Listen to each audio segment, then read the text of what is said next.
I'd like to call to order our first part of the meeting, which will be the budget work session. I'd like to start off by saying, in case of emergency, both doors on the sides, all the way down to the stairs. That's where, in case of any type of emergency. First, I'd like to also then do is pledge of a flag. If we could, Mr. Kotowski, could you please start us off?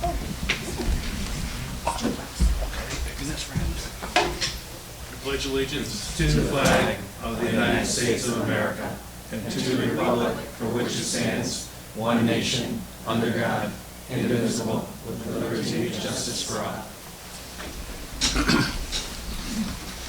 Okay. So what we're going to do next is we're going to do the budget work session presentation presented by our superintendent, Brian and Jan. All right, good evening, everyone. Thanks for coming out tonight. Presenting with me tonight, obviously, are Brian Schultz and Jan Lewandowski from our business office. Dr. John Cervoni might be chiming in a little bit as well from the staffing end of things, as possibly Mrs. Persico as well. Just to get things started, looking forward to an optimistic outlook for next year. Just to, I guess, sort of big picture, and I sometimes I think it's helpful to back up a little bit before you start moving forward again. If you'd have gone back about 8 or 9 years ago, somewhere in that range, we were in a much different place in terms of just where we were from a financial standpoint in the district. And I think, in the past couple of years, we've talked about this at our budget presentation, and we just kind of put it out there as a constant reminder as to how critical it is for us to have a program that's sustainable for our students and to be able to plan for kind of rainy days as they move forward. So we're in a very different place right now. Case in point, we are no longer, and haven't been for a little while, a district in significant financial stress, which is extremely important for us to be able to do that. It helps our bond rating, enables us to be able to borrow better, and just it's better overall to be able to have the resources to develop and sustain programming for our kids. So over the past couple of years in particular, we've worked pretty hard to build up our capacity and our infrastructure, and I would say that that has evidenced itself largely on the addition of staff, and we've added a significant number of staff over the past couple of years because unfortunately we lost a number of staff members in the years that preceded that, so we had to build back up our capacity. We've worked very hard and strategically, and it was never a matter of if we lost something, let's just automatically replace it. It didn't work that way, and frankly, we're not even close to having replaced everything that we've lost. But we looked strategically at any new additions, and I guess I'm focusing specifically on staff or new programs, things like that, to say what do we really need, and it was a very collaborative process we've used over the past couple of years. So for instance, just building up our capacity in the area of special education to be able to meet the needs of our students that might have some special needs. I'm proud of the program that we have in the district here, and I'm excited about the future that we have moving into next year. So things like building up electives offerings at the high schools, looking at our early grades in the elementary schools, specifically kindergarten, to make sure that our class sizes were a little bit lower because we felt as though, based on the feedback that we were getting from administrators, from teachers, that smaller class sizes meant that the teachers could develop stronger relationships with the kids and provide them with more individualized support. So looking into that, even adding to our capacity to support the social and emotional needs of our students, we've made some adds in that area as well. So I won't give you a full rundown of the different initiatives and programs and staff and resources that we've worked to build back up over the past few years, but I will tell you that we're in a much better place than we were back a few years ago, and our focus at this point is going to be on being able to sustain some of the work that we've done over the past couple of years in particular. So just looking at the overall budget there, we're looking at about $129.5 million for our budget, which is an increase of just over 3% for next year. So I will tell you that that's a little bit down from last year. The increase we were looking at was somewhere in the neighborhood of 4%. And as Brian and Jan talked maybe a little bit later on in the presentation, we were trying to plan so that even for the following year, we'll be looking at even less than that as far as an overall tax increase. We always like to cut to the chase on this. This is why it's an early slide, but we are not planning to exceed the tax cap, which means that our voters, our constituents, are going to be able to realize the New York State tax relief credit. We've really, over the past, since its inception, the tax cap, since its inception, we've really worked hard and committed to not exceeding that. So, and that, again, is our plan moving into next year. Again, just coming back to sustainability. last year, when we talked about because the budget development process, it takes place, really it's ongoing throughout the course of the year, but I remember last year, that was a word that we threw around a lot, sustainability. And this year, again, it's another, you're going to find that's a theme moving forward. We want to be able to sustain what we've had. We've made gains, and we want to make sure that we're able to hang on to those gains. So, not sure who's pressing the clicker, but you're doing a great job. So going into the 2020-2021 budget, we are looking at an increase, obviously. Then we have to keep up with costs and the things that cost you this much this year, cost you that much next year. So some of the bigger hitting items, honestly, some things that are really going to, and they're going to have a lot of bang for our buck, but trying to increase, our students' access to some of our CTE programming, so vocational programming through Erie One BOCES. You're going to see a pretty significant increase in that.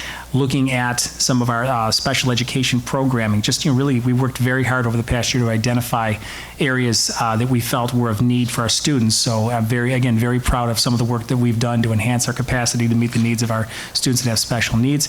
And then some of other BOCES expenses as well. They offer some great services that really are very affordable, but at the end of the day, you need to be able to utilize them. So we're also going to be incurring and I'm not just going to read every bullet on the PowerPoint, by the way, but we are going to be incurring our first debt service from our capital improvement project that was passed last December, not this past one, last December of 2018. We're actually going to be we're looking to see some shovels go into the ground over the next couple of weeks, and more to come with that. So really, at the end of the day, we just want to be responsible and mindful of where we were at one point several years ago. And we weren't alone in that. I always like to point that out. All districts across New York State, experienced a great deal of financial stress.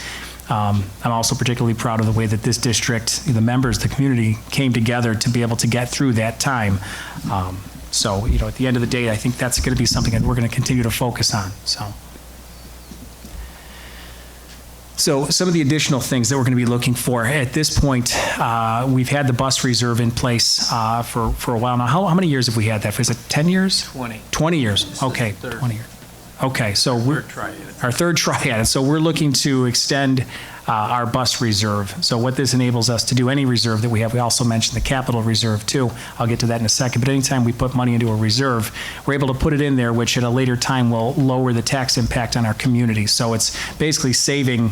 You're going to make that big purchase of that big, beautiful, television set. You start saving for it every month. Well, we're looking at this on a little bit larger of a scale, but we want to be able to save for this so that we can draw upon those funds when it comes time to purchase buses. We're looking to purchase 7 buses in the coming year. There's the other idea, too, as far as the capital reserve fund. Now that we've got a $75 million capital project, we want to make sure, we made a commitment that we weren't going to be increasing the tax impact as a result of this project, and that's something we want to be committed to, and the capital reserve fund is going to be one way that we're going to go about being able to accomplish that. So a master plan, you have to have a master plan if you're a school district. Just write that down somewhere. So it's always going to come back to our students, student-centered. And again, I'm talking about things I'm proud of, but I feel like this is the time to do it. And I don't always get an opportunity to do it. One of the things I'm proud of is the focus that all the members of our school community have on our students. We don't have conversations arguing about petty things. We talk about things that actually have a real impact on our students. And we work collaboratively with all the members of our school community to be able to work to find solutions to things that we come up against. So, we talk about this idea of local control of our educational program.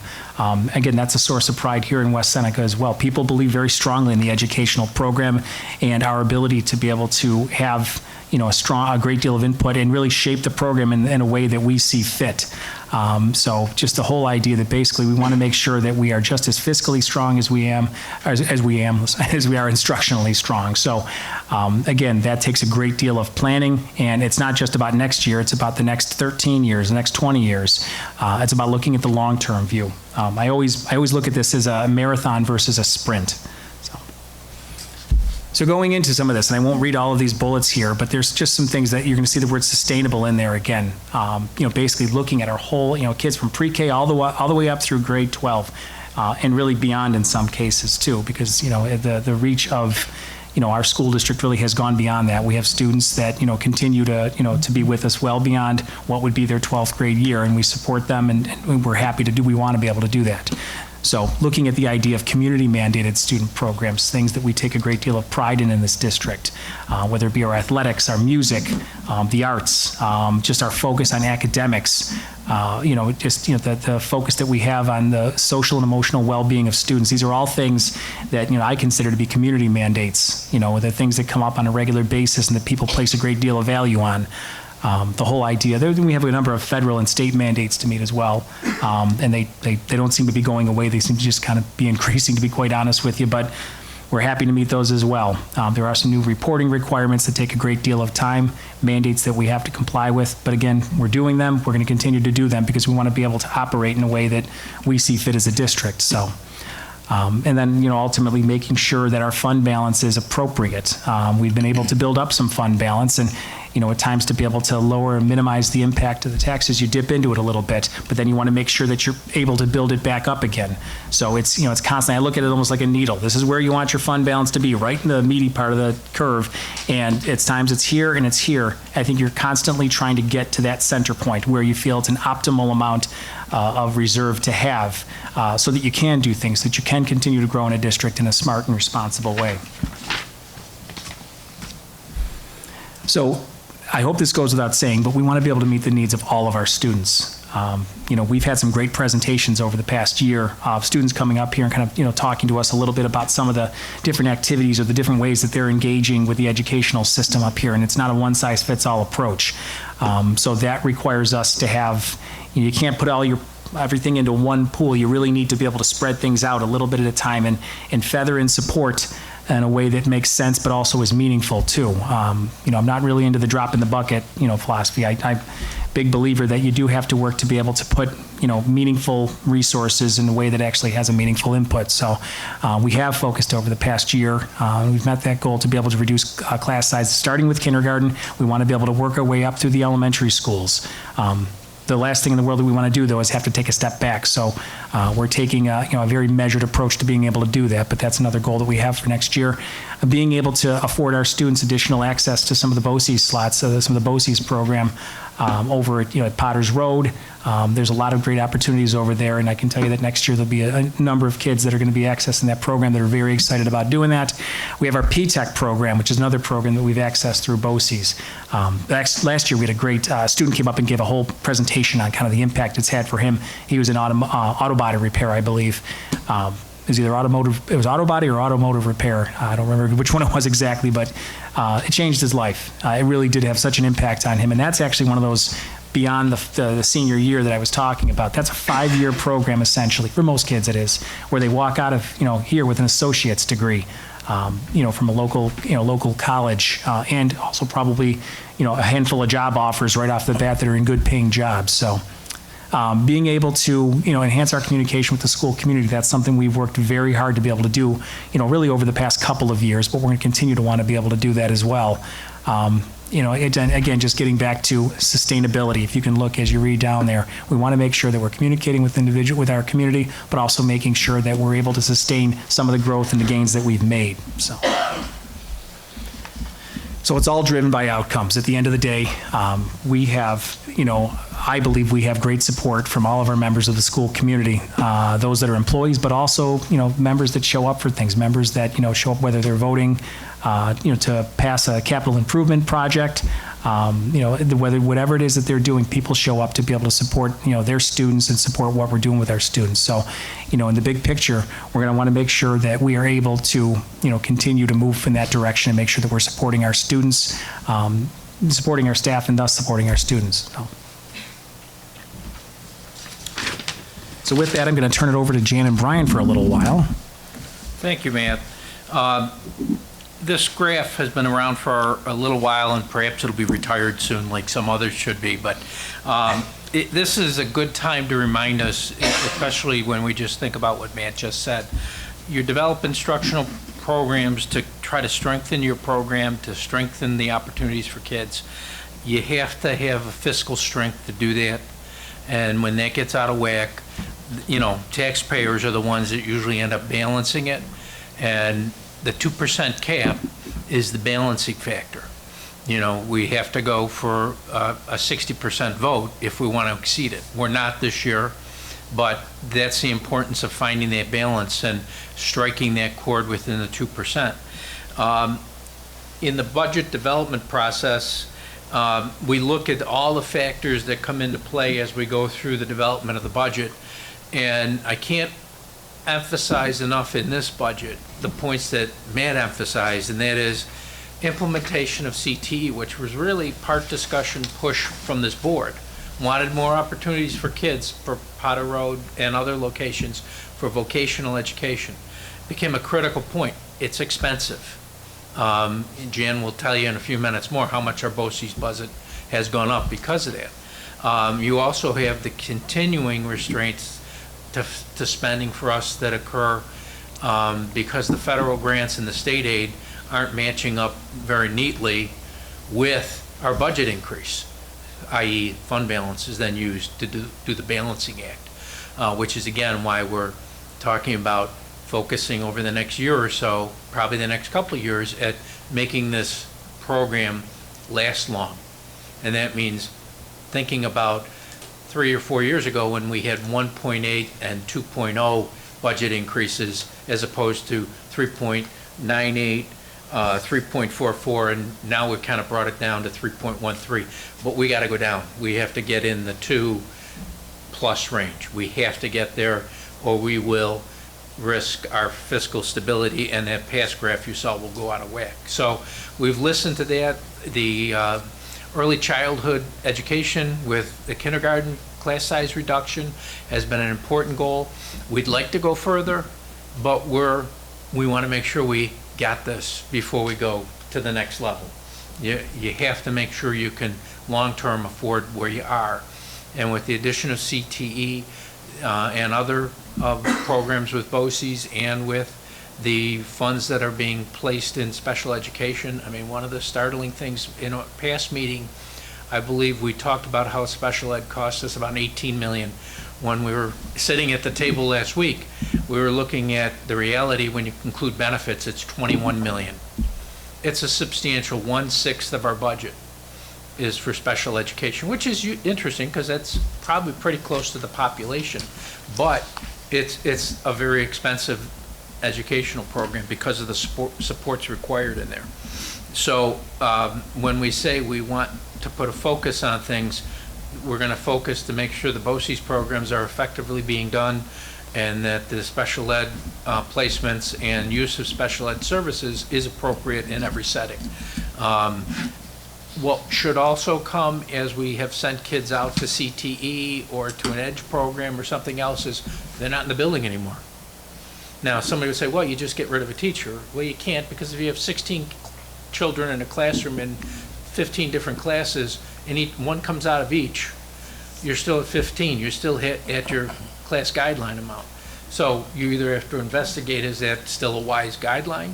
Or you have to look to see how can we utilize staff that may be underutilized, when those kids are outside of the building. And those are things that will need a little time to understand, because the scheduling done in the high schools and the middle schools is not the same as the scheduling done for the budget. There's a timing difference that makes it a little more different to marry the impact right away. But we can manage this budget.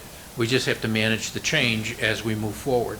And we're all on board in this group and talking about ways to do it. And we in the middle of that discussion, all of a sudden we were, and it wasn't all of a sudden, it's been coming for a couple months, is we're dealing now with the virus issue, which quite frankly puts some concerns in us as to where we may need to spend money or how we may need to spend money. So we may take some steps in the short term to try to look at resource conservation to save for an emergency, because we're not allowed by the state to set aside money for an emergency. We have to make sacrifice within. So we're going to look right now at what do we need to kind of mass up and have ready. So I think that pretty much the discussion that Matt has had and what I've just said and what Jan will say in a few minutes will kind of indicate why and what we're trying to do. It's not an overnight thing, it's a time thing. And the interesting thing, people have wished for things, and I always like the saying, be careful what you wish for. It has an impact. It's not free. And now we have to sort through and make sure it is sustainable over a long period of time. And that's my stress point on this budget, and it will be for the next couple of years.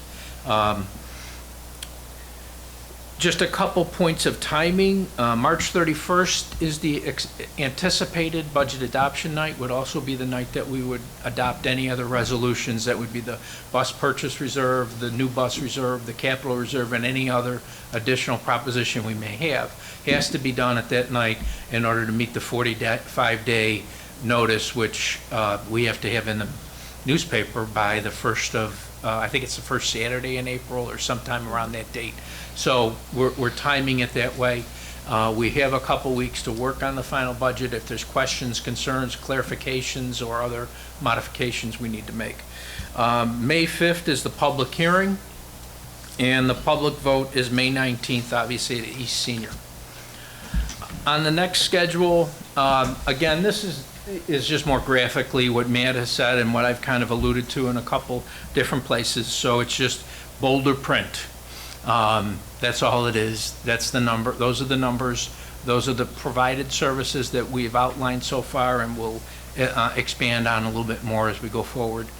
And I think at this point I'll turn it over, I believe, to John to talk about the next slide, and we'll go from there. Thank you. Thank you. I think Matt was able to speak to this a little bit, and it's certainly something that I know has been a priority of all constituents is just our staffing.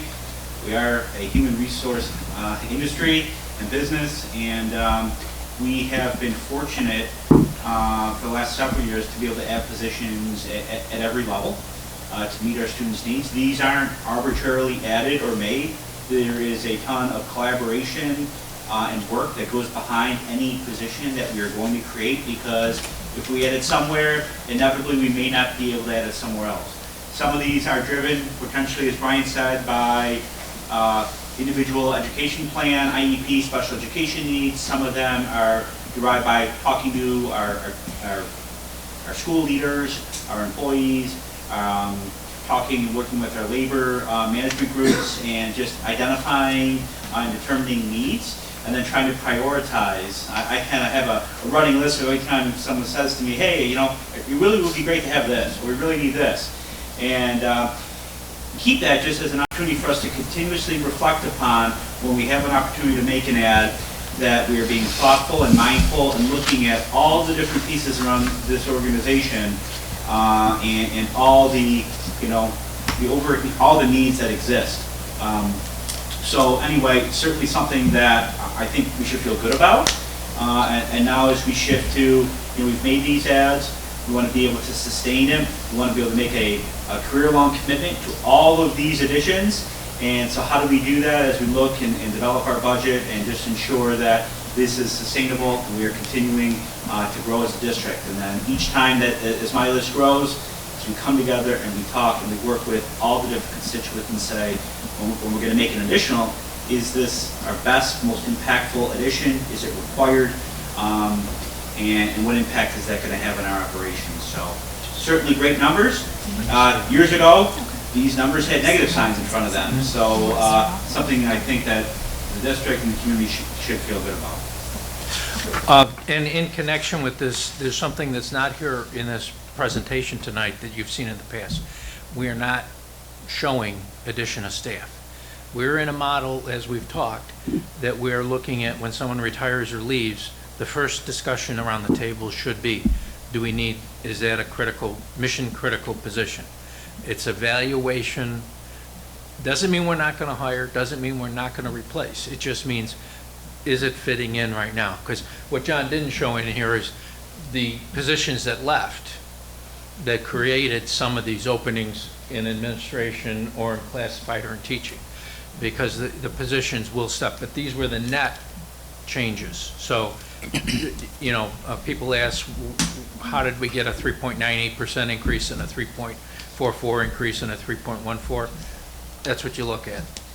And then you also look at BOCES, and generally speaking, I think, Matt, it would be fair to say special ed tuitions and related contractual services costs. Those were, if I were to sit here and repeat the most important things for the next hour and a half, those three would continually repeat out of my mouth. So we didn't want to say that John is ignoring the potential for hiring or we're missing something. It's just that if we're going to tell you that we're trying to make sure we can sustain what we have, why would we come out and say we're going to look to add right away? We're not. We're looking to find a measure of balance in this. There will probably be hiring. We just don't know what it will be or where the mix will be. Thank you.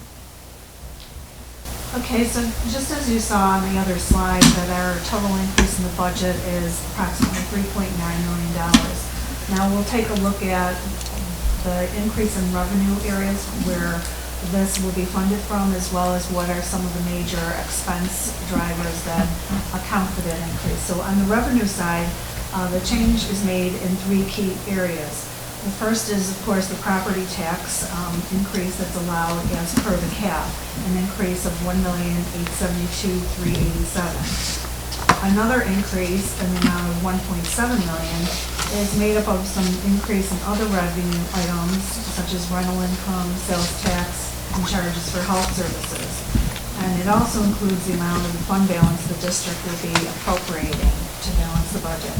And then finally, the $352,694 is the estimated increase we're expecting from the state, and we'll go into that a little bit more in a little bit. On the expense side, the largest increase, over $2 million, is in our instructional area. We're also expecting to spend an additional $441,000 in special education, which, as Brian mentioned before, has been a trend over the past several years. I do want to point out that since 2018-19, our overall budget has increased $8.7 million.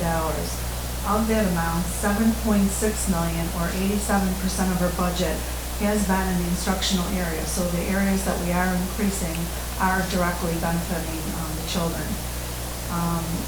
BOCE's service spending, as you see, $949,000, will also be increasing as we offer additional CTE slots as well as other services. And the debt service is tied directly to the energy performance contract that is going to be completing in the next couple of months. And the last category, all other, kind of lumps together a variety of things like supplies and materials, utilities, and postage.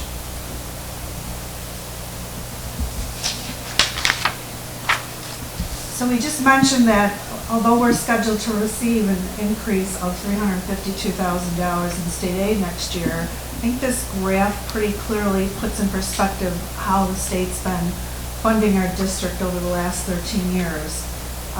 Expressed as a percentage, the state aid we are estimating to receive is less than a 1% increase over last year.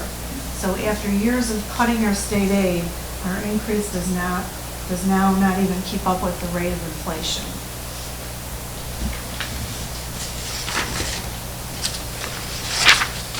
And we've shown this schedule in several presentations past, but again, it's one that illustrates how the difference in our funding has occurred since 2009-10. When you look at that year where those lines intersect, it basically is telling us that our funding came virtually 50-50 between our state aid and our property taxes. And that gap has continued to grow so that we're now in about a 60-40%, where 60% is coming from our property tax and less than 40% in form of state aid. The property tax levy has now been in existence, I believe this might be the 9th year. As you're well aware, everybody often refers to it as the 2% cap. It's actually probably, I have 8 steps, but it's probably up to 13 now, calculation that we file with the Controller's Office by March 1st of every year. A couple line items to point out. One of the factors that's included in there, and you'll see it on the second line, is the tax base growth factor. That this year is actually 0, so we've experienced no increase due to our full value of our taxable real property in the district. The other line item, the allowable levy growth factor, that's the equivalent of the 2% that people often refer to. That is the inflationary change. So for this year, it's a 1.81% increase. And then finally, the last line asks whether we plan to override the cap, and the answer once again will be no, and we will qualify the district taxpayers for property tax relief credit.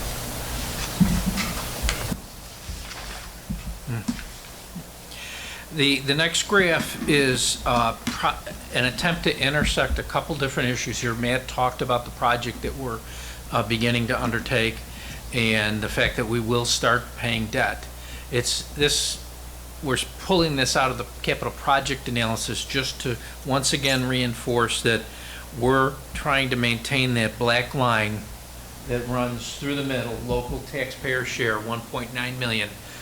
We are doing it this year.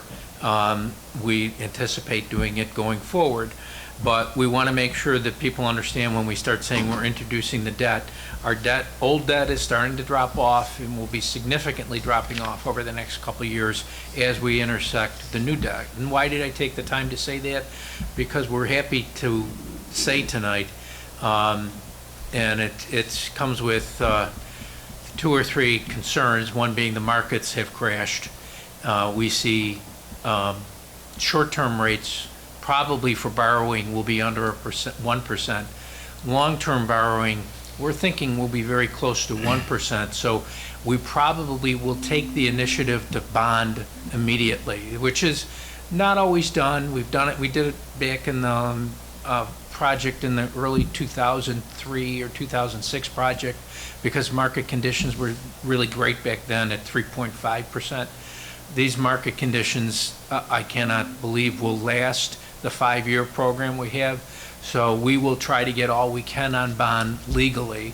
We can't arbitrage, which would mean borrow the whole thing, because you can't borrow more than you can use in a 12-month period within some small caveats. So the advantage is when we did our projections, we were anticipating a rate at least double what we're probably going to get.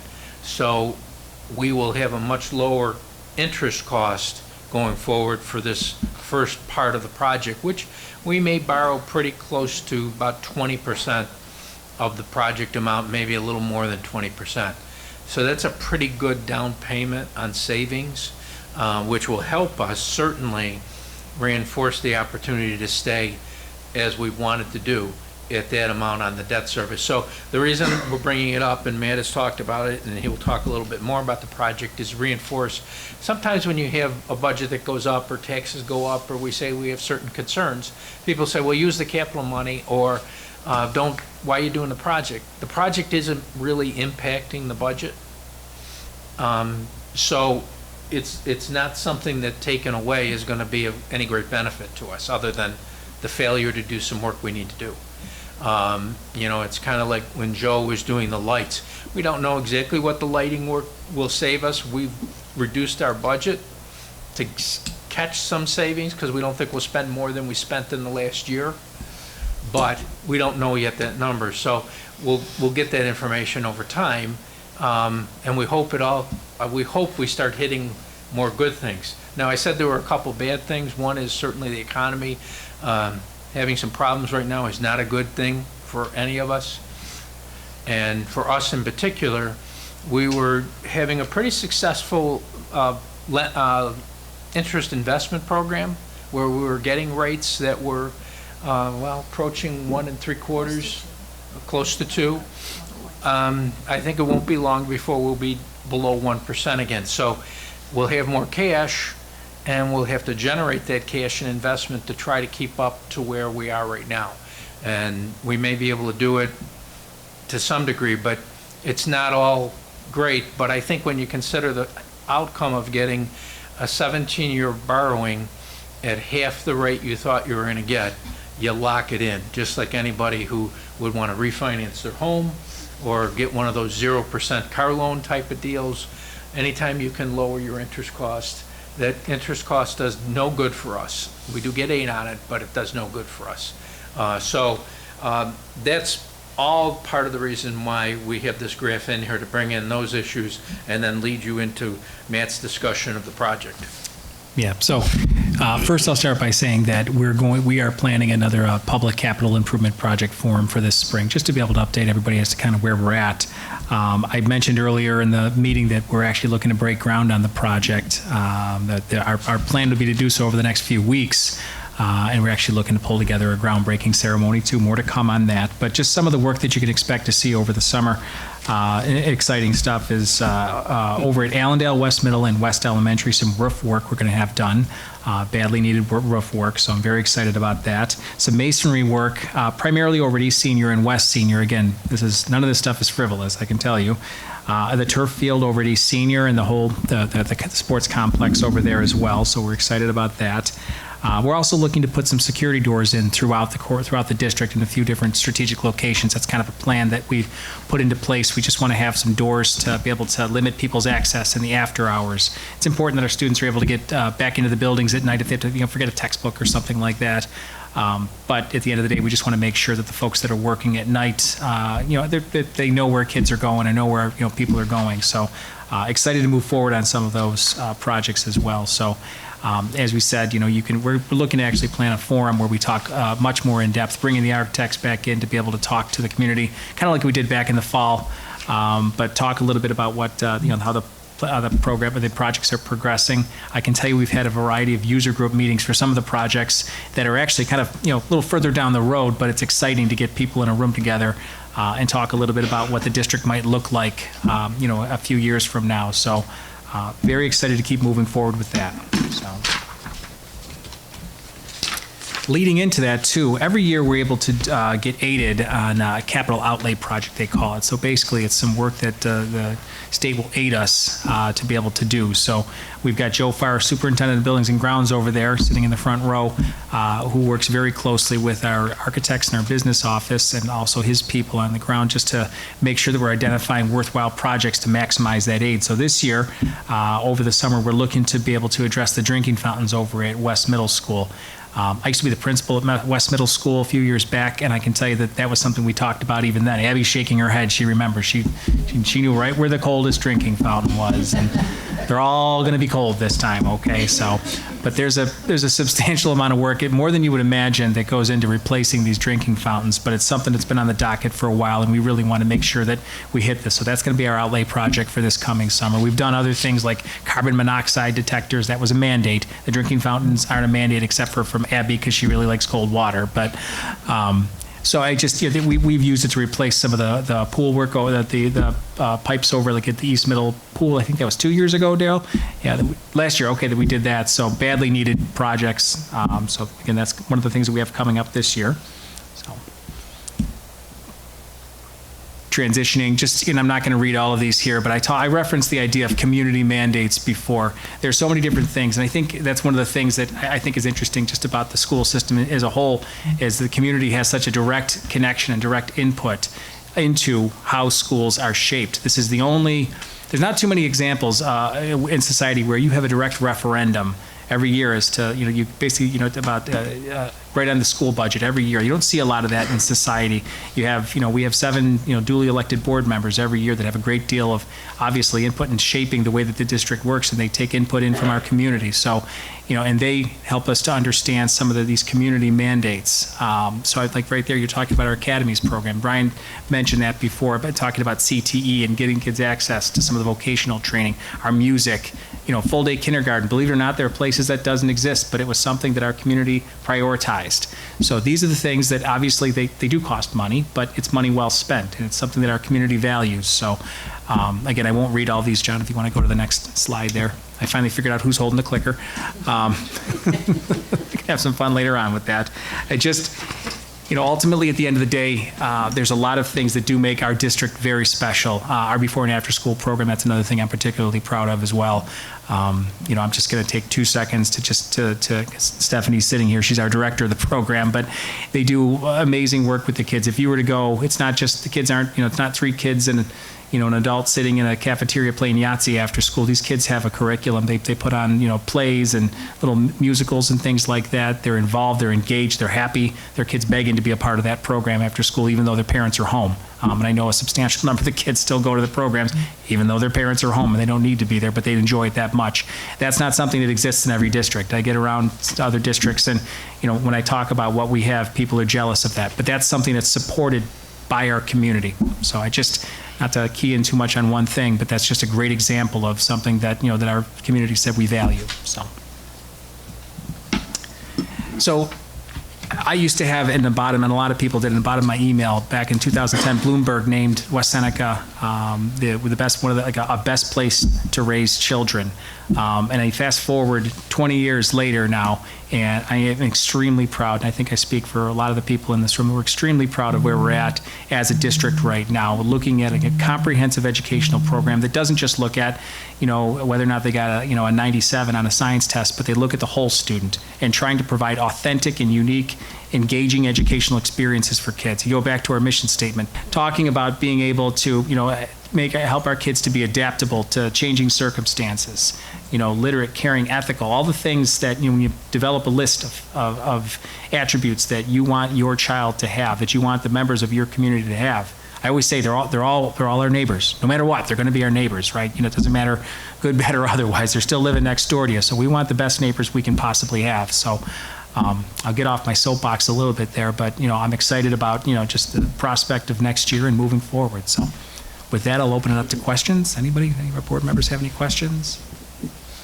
Yeah, can I? I don't think so. You could probably hear me. Can I just toss out there, because there's some confusion as to why we're doing East Seniors field before we're doing West? You ladies probably know why. Logical reason, I just wanted you to share with everyone. Sure, absolutely. So along with the East Senior Field, we're also looking to, if anybody's driven on the access road that connects East Middle and West Middle, Daryl's smiling in the back there because he bumped his head on the roof of his car as he was doing it the other day. It's pretty choppy. So we are looking to address that road, and we want to get that done sooner than later. And ultimately, if you're going to bring all kinds of heavy equipment in to, you're going to do the field, or you're going to bring all the heavy equipment in, or I'm sorry, you're going to do the road, bring all the heavy equipment in to do the field, you're going to tear up that road again. You're going to undo wear and tear on that road. So it made more sense to be able to start off with the East Senior Complex first, really. Joe, you can elaborate if there's anything additional you feel it's important to talk about, but for me, that's one of the most simplest ways to put it. It's just we don't want to destroy a new road that we put in there. So, Brian or Jan, is there anything else that you wanted to add to that? Or? I could, but He likes roads, too. We've talked about it before. Yeah. Okay, with that, I'd like to go to the part, and thank you guys very much for that report. Appreciate it very much. We're going to go to the public comments. The public comments is a section that time is set aside for the community to speak directly to the Board of Education. You should note that the first public comment section is only for the items related to the agenda. The second section is for other comments. Each speaker is given 3 minutes, with the total allotted time to last no more than 30 minutes. When called, please step up to the podium, state your name and address. Please be respectful in your comments and do not divulge any personal or confidential information. For example, names, specific situations, etc. Board members and the superintendent and the administrators will not answer specific questions or engage in dialogue.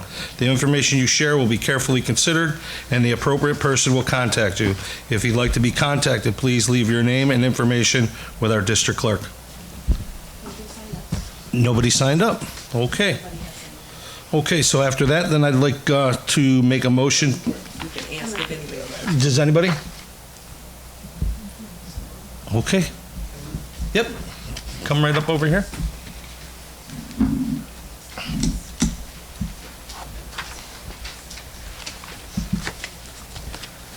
My name's Dan Collender. I'm actually a resident of Cheektowaga that I get the luxury of paying West Seneca school taxes for.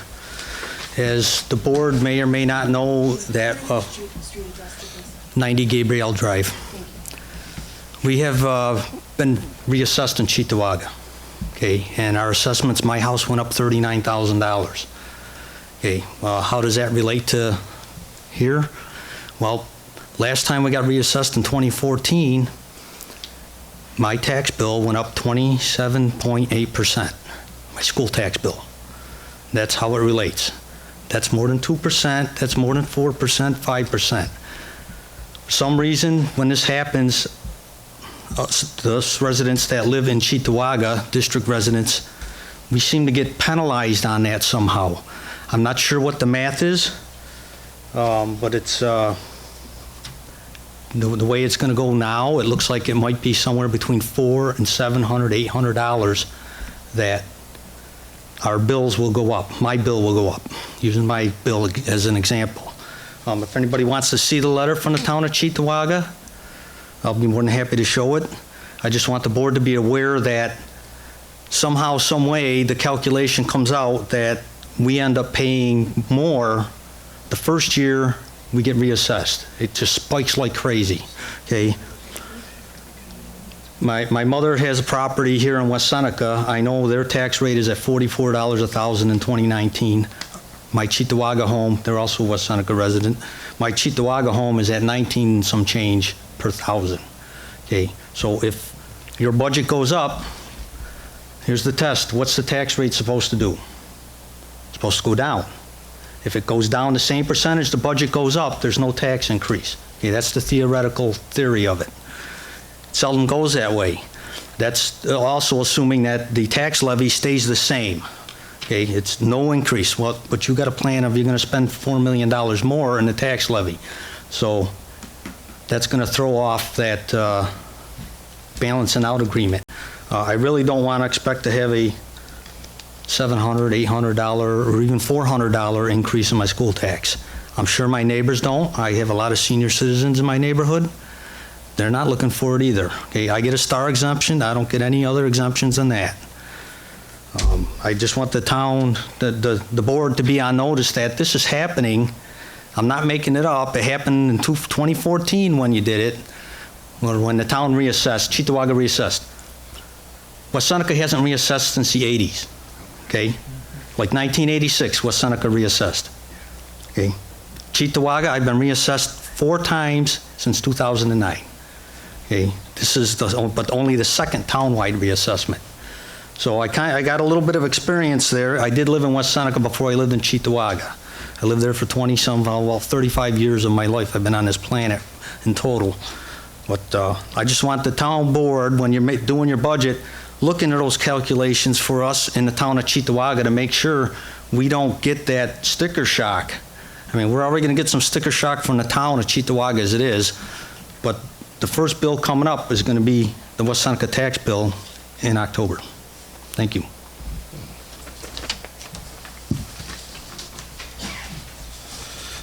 Is there any more out there? Anybody else? Any more comments?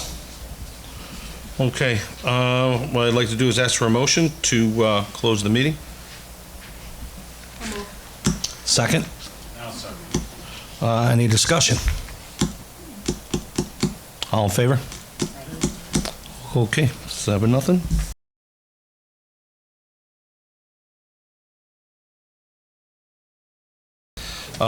We'll start with our superintendent's report. Okay. I feel like we should say the pledge again, but we're probably not gonna, so that's okay. All right.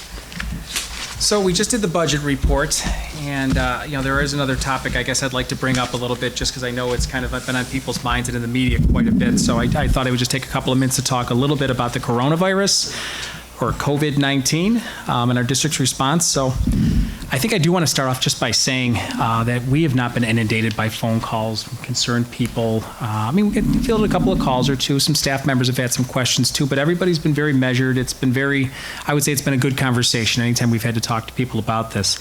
I will tell you that we have done quite a bit of, I guess I'll say, collaborating with a variety of different organizations. Our district physician, Erie County Health Department has been amazingly responsive. We actually, myself and some other superintendents met over at Erie One BOCES last Friday with Dr. Gail Burstein from the Erie County Health Department.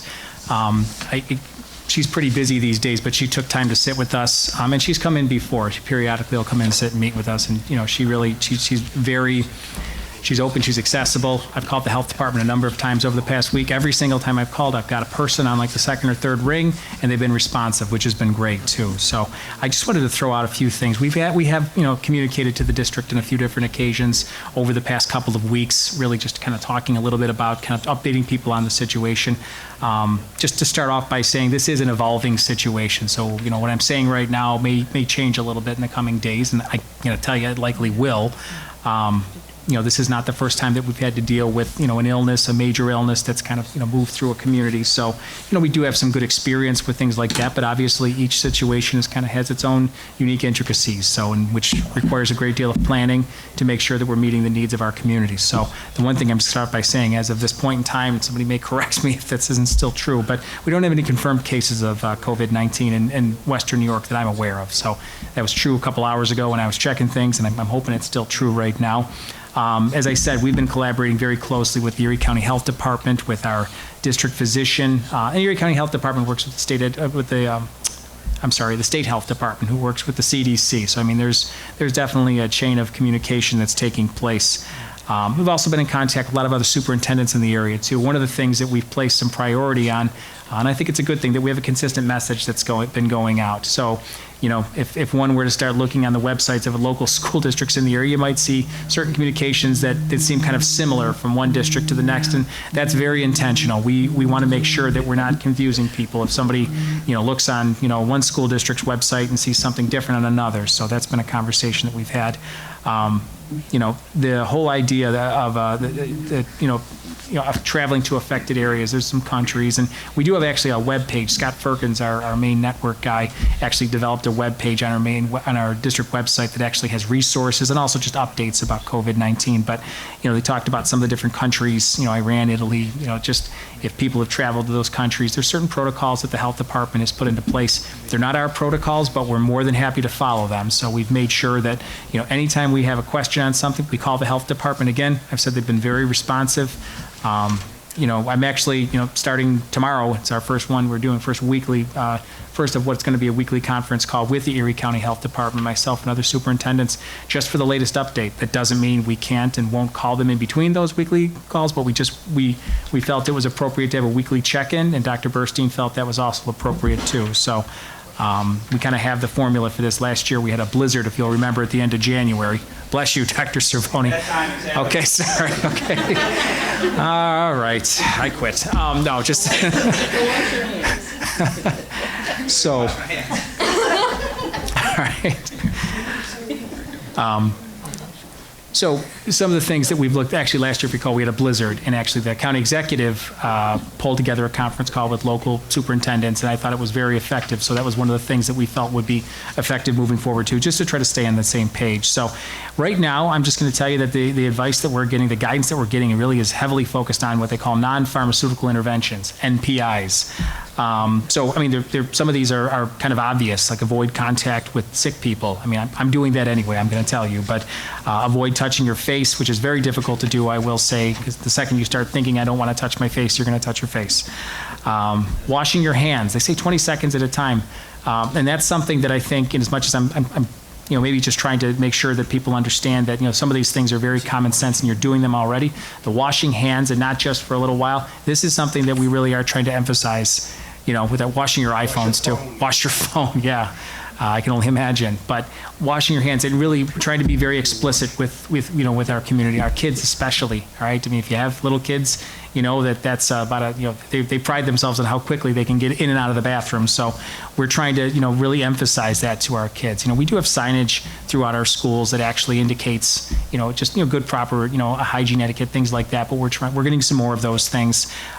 We really are telling people, stay home when you're sick. Again, that's something that may seem like common sense, but this is, and maybe it's just a function of our society, but I know myself, I have to be reminded to do that sometimes, but there's no heroes here, okay? We really want people to stay home when they're sick, and that means parents keeping their kids home if they're sick too. There's nothing more important than your health, obviously. Some of the other things that we're doing too, we already have very good cleaning protocols in place. All right, we hit the hard surfaces, we disinfect them, every night basically, at least on a daily basis that's taking place. There is no substitute, I will tell you, for just good hand washing. And that's something that came straight from the Erie County Health Department, came straight from, we have a safety risk consultant over at Erie One BOCES that we work with. He's pretty good to work with. And he said, listen, there's nothing that substitutes just really taking the time to make sure you wash your hands. Talking to our teachers too, and you'll see the lines of kids, they're coming back from art class, phys ed, wherever it is, taking the time, lining them up, this is in the elementary schools, making sure that they're all washing their hands. You lose a little bit of instructional time, but it's worth it. So it's not something, and no one's complaining about that, but it's just things that we really need to make sure we're taking the time to do. Some of the things that we've done, we've made sure that we're with our people, just reinforcing some of those cleaning protocols. One of the other things we have picked up, which actually is going to be distributed district-wide, I'm calling them tech wipes. I don't think that's the real name of them, but it sounds good. But they're basically wipes, but they're designed specifically for like your laptops and iPads and things like that. Like Ed was talking about phones. That's a real thing, Ed. You're not kidding. They make special Windex wipes. I have them at home. I got them a while ago. But they're specifically for using these because you don't want to damage the equipment either. I will tell you that some of the guidance that we got just said, don't really worry about the technological devices because it's just too much to keep up. Just really focus on washing hands. We took the extra step, so these are going to be disseminated throughout the district. Joe Farr and Scott Firkins made a great educational video. Looking forward to seeing that on YouTube, repeated over and over again. So with Joe demonstrating how to use the wipes, but that's a real thing. And then the idea of hand sanitizers, making sure we have them everywhere. And then, I guess to maybe allay some folks' concerns, if you don't know this, we do have the ability to really sort of super target a particular area or building if the need arises. And that need could arise. I mean, it's stuff we've done in the past. We can do it now. We are equipped to be able to take care of that. And I haven't given you an exhaustive list of all the different cleaning protocols that we have, but we do have cleaning protocols. Our folks, our frontline, our cleaners, our custodians, our folks on the front lines really do take this seriously. This isn't new for them. They've always taken this seriously.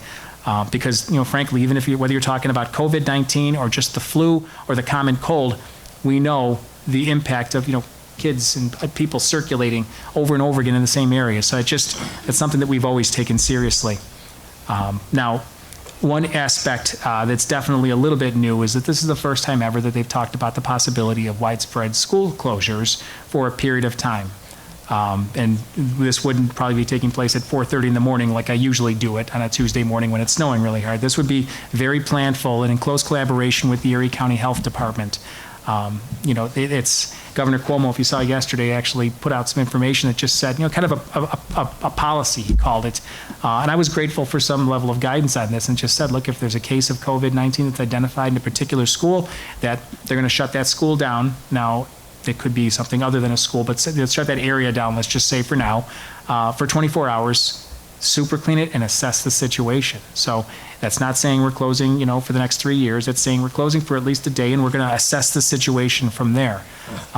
One of the things too, and we've gotten some support from Erie One BOCES, our district superintendent, Lynn Fusco, facilitated some conversation with us and the Erie County Health Department just last week, talking a little bit about some of the different things that we need to do to be in compliance with New York State Education Department. It'd be my guess, and I think I'm going to be right in this, that the Education Department is going to be looking to see, I know they will be, they're going to be looking to find ways to be able to support us with, all the districts in New York State, all the 700 districts in New York State in working through this as well. So, I can't say specifically what steps they're going to take in terms of being able to help us navigate through this. I know they're working in close conjunction with the State Health Department as well. But I can tell you that this is something that, is being taken extremely seriously. As much as I, cracked a joke or two to make things a little bit lighter here, I can tell you it's being taken very seriously. We distributed earlier in the week, actually Sunday night, we distributed just some links to our teachers just to say, some good strategies and tips for talking to your students in school. We'll be continuing to update that and sending out some communications to families as well, because, frankly, kid comes home and says, hey, I'm worried about this thing. We want to make sure that our families feel prepared to be able to talk a little bit about it. So at the end of the day, this is not an exhaustive, this is everything we're doing for COVID-19, but I can tell you it's something we're taking seriously. We've had planning meetings, we're going to continue to have planning sessions. We're going to continue to keep people apprised of any new updates that we get, even if that means putting other things aside for a little while, which I'm more than happy to do if it means that we're going to be able to get out ahead of something and be proactive. So anyway, I think I've talked probably enough tonight between the budget presentation and COVID-19, but I just wanted to be able to talk a little bit about that in case it was on anybody's minds. So, thank you. Okay, thank you, Matt. We're going to move on to student representatives. We'll start with West Seneca West, Abigail. Hello. Hello. Okay. Our musical Sister Act is now over. Thank you to everybody that came to support all of us. Wonderful. That's good. World Language Week we just had last week. That was super fun. After school, there were opportunities to earn what we call dojo points, which is like extra credit in classes. There was a food frenzy after school where you could cook, which was a lot of fun. There was a taekwondo class, and there was somebody that came to present to us about what's it called? Talking with your hands. Okay. Sign language. Sign language. There we go. Sounds like. Sorry. Okay. Our students of excellence have now been listed. So congratulations to all of them and to some of the people that are in this room. Ginny Walzak, Andrew Newell, and me. Oh, Lauren. On Thursday, we have our jazz concert for the music department. Saturday is our SAT exam. Wish me luck. 19th, we have our Broadway Review concert. The 20th is Superintendent's Conference Day, so no school. And I have to be here. and the 31st, we end our month with the naturalization ceremony. Well, thank you very much. Next, we will go to East Senior with Catalista. Oh, it's Danielle this week. Oh, Or Danielle. this Oh, month. well, that's Sorry. not what the name tag That's says, okay. but thank you very much. Hello, everyone. So, our musical Mamma Mia, we're happy to put on that production this weekend, this Thursday, Friday, and Saturday. I hope whoever can come can come. I'm sure it'll be a great production. All the cast members have been working super hard. I know this past week and past few months, actually. Last month, February, we celebrated Black History Month, which was led by Rho Kappa member Abigail Jackson, as well as the rest of Rho Kappa Honor Society. And that entailed a slam poetry workshop, hip-hop dance workshop, movie showings that highlighted Black history as well, and daily announcements regarding significant figures from Black history. And so this month is Women's History Month, which we are partaking in as well, with various announcements and other activities. Last week was Spread the Word to End the Word Inclusion Week. We had dress down days every day, and it's just encouraging inclusion for all people. And Student Council's craft show was this past Saturday, which was a great success, just like the fall one. Student Council did a great job executing it, and we hosted around 100 crafters. That's all. Thank you. Well, thank you very much. Okay, so the next thing we're going to go is to public comments. Do we have any? I'm sorry, Central Team Report. I'm sorry, I missed that one. Sorry, guys. Are you ready? You're good? Carmen's good? I'm good. All right. And nothing more tonight for me. We understood you didn't want us to talk. We get the message. All righty, well, now. Well played. Huh? Yeah. Do we have anybody? We don't have anybody signed up. Does anybody have any comments? Okay, then we can go to personnel. And we can go from A to C. Can I get a motion? I'll make the motion. Can I get a second? I'll second. Any discussion? Good luck to everybody retiring. Absolutely, A there's lot a of lot. institutional knowledge. Losing a lot there. Okay, we'll get a vote. Right? All in favor? Okay. Dr. Cervoni? Yeah, just one introduction tonight. Alyssa, you here? Hi, Alyssa, you want to stand up? This is Alyssa Thornton. Yep. Alyssa was just approved to work as a long-term sub for us at Allendale, but you've been working with the district for several years. She has her bachelor's in science and childhood ed from University of Buffalo, and has also served as one of our preferred building subs at Clinton, and has been a teacher volunteer at Allendale for several years, since 2016. So I'm excited for you to kind of be in this a little bit of a longer-term spot, and thank you for just being committed to our district, and welcome. Welcome. Welcome. Thank you. All right. Okay, so looks like we got to go to D to create a new certified position. Somebody make a motion? I'll make a motion. Can I get a second? Oh, Diane made the motion. I'll second it. You'll second it? Yeah. Any discussion? No? All in favor?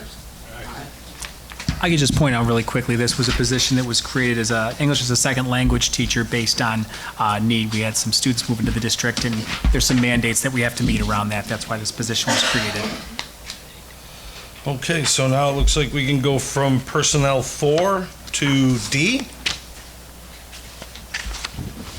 Somebody make a motion? I'll make the motion. Can I get a second? All right. Diane second. Any discussion? All right, all in favor? All right. So it looks like we're going to go to E, create a position. Can somebody make a motion, please? Can I get a second? I'll second. All right, any discussion? All in favor? Aye.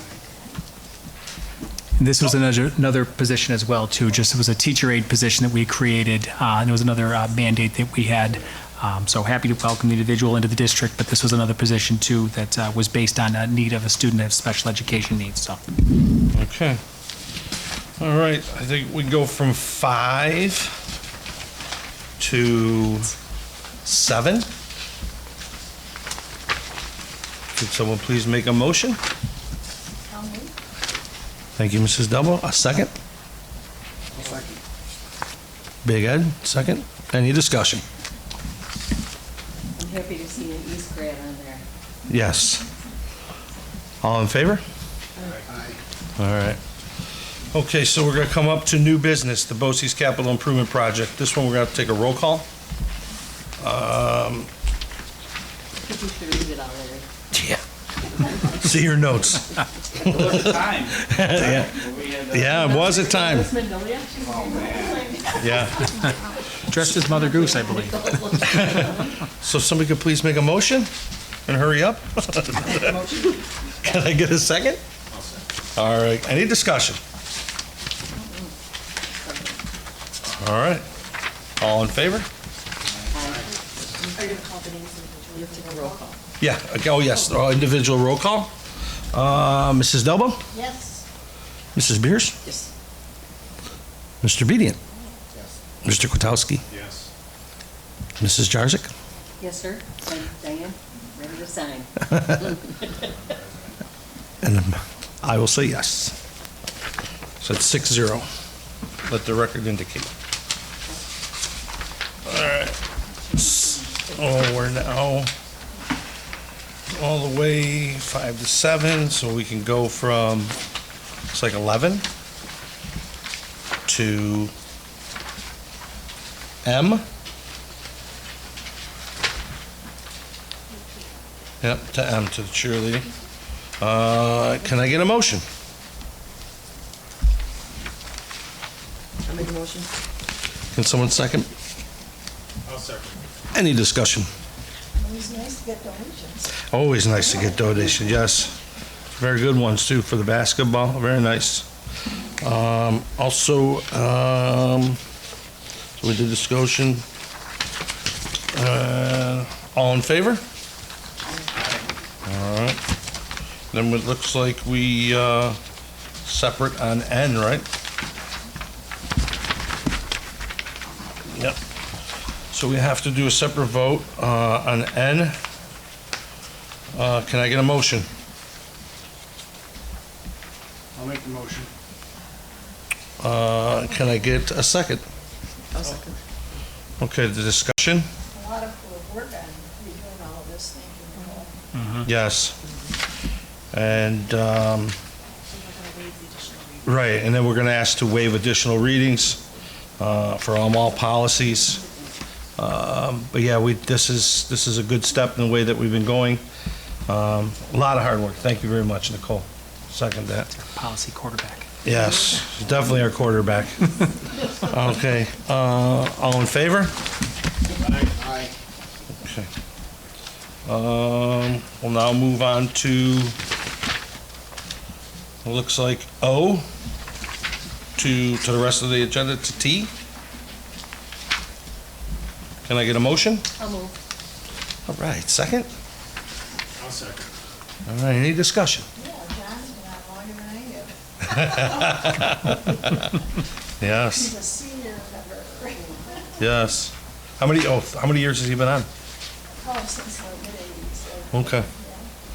All right. Can I just mention, I'm assuming that a lot of this is subject to change with the, Oh, the trips, you mean? corona Yeah. going on. Yeah, I didn't mention that, but that They is see something, where they're going in Yeah. once March. yeah, we will be closely monitoring any approved trips. So I have a complete list Nicole is able to help me pull together here of all the trips that are planned for the district. So it's going to be something that, again, we're going to rely on the advice from the Erie County Health Department and the State Department of Health. So no decisions have been made as of this point to cancel any trips, but it is something that we're going to be monitoring very closely. Yep.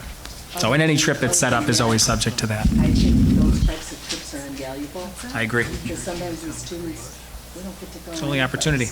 And when they go with their crew, Uh-huh. what an experience that they'll never forget. So hopefully, the coronavirus will go away. When we do, are we open for discussion? Or we discuss? Sure, Sure. absolutely. When we do trips like that, I know when my kids have gone on a few of them, there's an option with some of them to purchase insurance. Correct. Is this type of cancellation fall under that I can't say that it does or it category? doesn't. Do we have any? Yeah. Travel, I know this personally, travel insurance does not cover epidemics. It does not cover epidemics. We just called for a trip that we're going on, and they said if you did not have the insurance purchased by January 1st, and this is a national insurer, they said, forget it, you're out of luck for Yeah, but coronavirus. even if you purchased it before, for Yeah. epidemics, Yeah. Yeah. The only thing very I'm seeing, limited coverage. I'm seeing on TV a lot of these cruises. It sounds like they're being pretty good to the folks. Yeah. And a Depends friend of on the mine is company. going in a week, and he's still debating, but they're still giving him time. A lot of them are just giving them 2 years to Credit. use their We have one voucher. planned for the summer. They told us we have until December 21 Yep. Wow. to use the credit. You That's know, great. If we decide not to take it, I think it's, and we didn't even take the insurance. Right. Yeah. It's good My business. friend's more worried about the quarantine rather than the virus, believe it or not. Not just the basic insurance, you have to buy a premium insurance. I think we're doing everything they can. I have just one comment about the school buses. Oh, yeah. T. They never had another chance. I think, It's unfortunate. I think the school district is very nice and generous in allowing the district to use, or using the town to use our buses without us charging them. And I just think it's a nice community effort by our school district. Yeah. Well noted. I appreciate it, that we feel that way toward the Yeah. town. I believe we do other things for our The community. finance, the finance people might feel a little differently right now. Because we did not allude into the budget to the increased costs related to charges from the town. So as not to get anybody upset, but, the finance area, this district is not happy with what's happened because for 30 years, we had very good, agreements between the parties to share services, and I know Joe has been a big part of that with use of vehicles that they didn't have.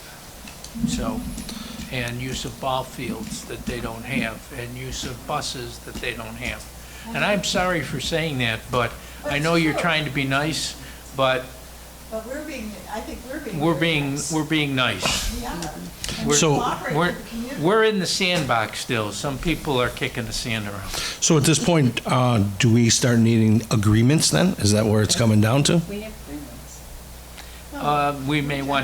We may want to consider that, and I think that's something perhaps the superintendent should talk to the supervisor about, and under the board's Because direction. a lot of these were just goodwill.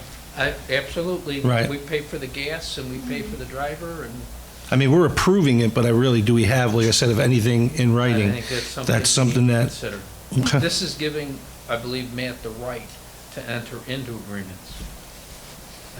But I would be remiss in my old age to not say that I am extremely irritated with what has gone on for 30 years. We've had fantastic agreements with the town. And both parties were happy with those agreements. That's right. Thank you, Brad. And I, quite frankly, I'm a little bit ticked, as you might tell. I think he broke his pen just now. No, I didn't. No, I didn't. Well, I did something else a couple I months. wanted to bring it up on purpose because I think we've been wonderful to the town. Yeah. And it's gone both ways until, Well, they put it in the paper that they're charging us. yeah. We knew before then, so we didn't put that in the paper. I think we just need to be thinking along those lines.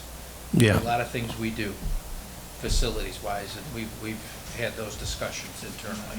And the gentleman right there could tell you how long and how successful the relationship has been between our Building and Grounds Department and the DPW of the town. That in particular is where a lot of the intersection occurs. Correct, Joe? Well, and I think like anyone that sits up at this thing, it's for our kids. That's the most important thing of what but I think there's two pockets and people want to move it from one side to the other. Yep. So the bottom line is our kids will at least have a wonderful summer being transported and moved around, and then we'll worry about the other part. But I think unfortunately in this time and day and age, you're going to need stuff like that. If it's, And this is for 5 years. We don't have to. Which is, I think, a very generous. I don't think we settled our thing on vote our yet. part. Right. It's very generous. You can, I think there's 30 days notice that you can end the contract on either side. I think that sounds right. Well, I would think So instead I of think ending the you can. contract, we give some of the new people on the town side and Matt and people. give them that freedom to talk and, Talk. yeah, and hopefully, extend that olive branch and, just discuss, right? There's, can't do anything wrong with that. It We are needs to be community. discussed. Yeah, We really absolutely. benefit, Yeah, you know, this is the all. first time that I ever heard of something from the town side, not even a board member, bringing up something that we should pay for. I was frankly surprised to read Yes, that. you. Very surprised. Do we have a list of things that we don't? Yeah, we've itemized just to see I mean, kind of. like our yeah. facility where Joe is, the emergency, we don't charge him for that, right? I think they moved out of there, out of Mill, right? Last time we were there. They're still They're there? still there.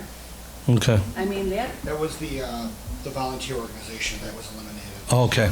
right, it wasn't the, what am I thinking, emergency. Yeah, but And maybe, to me, that's a pretty Sup- nice thing. Yeah, down there. Supervisor Dixon, he's actually reached out to me, so we're going to be connecting and having some conversation, so.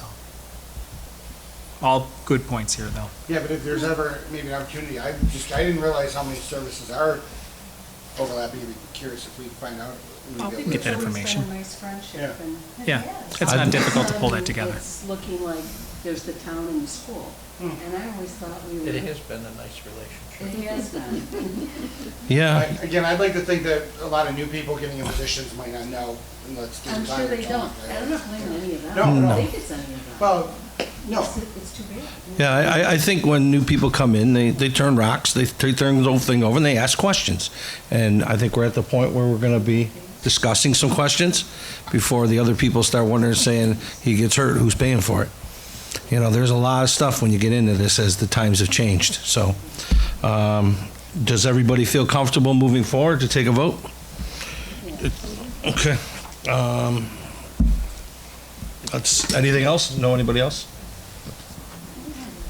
All in favor? Okay. Okay. We'll move on to number 9, public comments. Nobody else who wants to. Anybody have anything else? Okay. We're on to number 10, and that says adjournment. Well, thank you all for coming tonight. I appreciate it. I'll make a motion. Second it? No discussion? A vote? You just said no exec? No exec. I feel awkward. Oh, yeah, all in favor? Close? Favor? Yep. all in Thanks, favor. everyone. Have a great night.